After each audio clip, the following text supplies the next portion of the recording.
Tomorrow will be the 1 year anniversary of April 27th, 2011, a day that changed my life forever.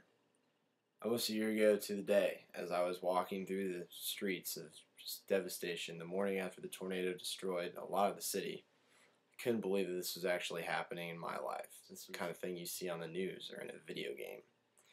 So I went home to Atlanta the afternoon of the 28th, the day after the tornado, and I was trying to fall asleep that night, and I realized that I couldn't just sit there and watch this kind of pain and this kind of suffering without doing something. I started thinking about just how lucky I was that I hadn't been physically harmed, my home hadn't been destroyed, and I didn't even have to worry about where my next meal was coming from. So I started sending out texts, created a Facebook event, and sent an email to my church. It wouldn't be much, but at least it would be something. The next morning, cars started showing up at my house around 8 a.m., and they didn't stop until 10 p.m. Some people we knew, most we didn't. They had just heard about what we were trying to do and wanted to help. There were Auburn fans, Alabama alum, Tennessee fans, UGA fans. It didn't matter anymore what side you're on because we're all on the same side. Soon my driveway was covered. My mom actually had to rent a cargo van in the morning just to carry everything that we'd collected. 3 days later, I saw a lady on Facebook post that she had a truck and trailer that were coming through Atlanta, and she'd be willing to take it to Tuscaloosa if we could fill it up. And when I saw truck and trailer, I thought she meant like a pickup and a trailer hitch, but when I called her, she said no, it was actually a big rig 18-wheeler.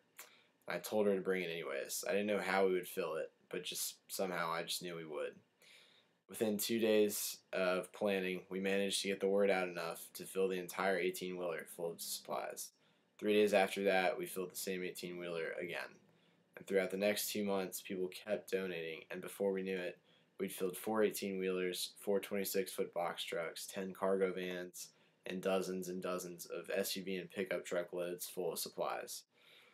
Out of all this sprung my significant sophomore contribution, which is a nonprofit organization called Magnolia Disaster Relief.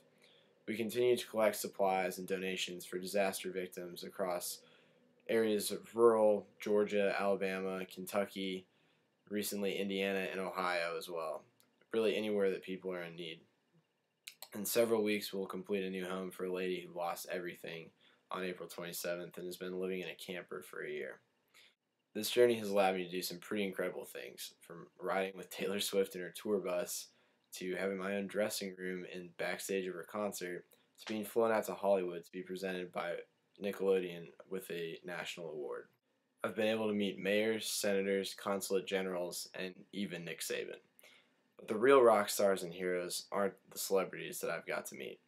The real ones are the individuals whose names I don't even know, who helped out just because it was the right thing to do. The real rock stars are Tina and Chris, the family who donated the use of their tractor trailer. They didn't even want reimbursement for their gas money. Or a single mother who called us and said that she'd lost her job, her home had been foreclosed on, and she was going to have to live out of her car. But she wasn't calling for help. She said, I don't have a house anymore, so I want to donate my furniture to someone less fortunate than me. Or the 16-year-old kid I met who quit his high school football team because practices over the summer wouldn't allow him to volunteer 15 hours a day every single day during his summer vacation. I could go on for hours about the incredible individuals that I've been blessed enough to meet. And when I started the collection drive, I hoped to fill one minivan. And you know what? Even if it had ended there, it still would have made a difference to the one family who wore the donated clothes and ate the food that was in that van. I've learned thousands of lessons over the past year, but the most important one is that you should never, ever miss an opportunity to make a difference, no matter how big or small. You never know where it might just take you.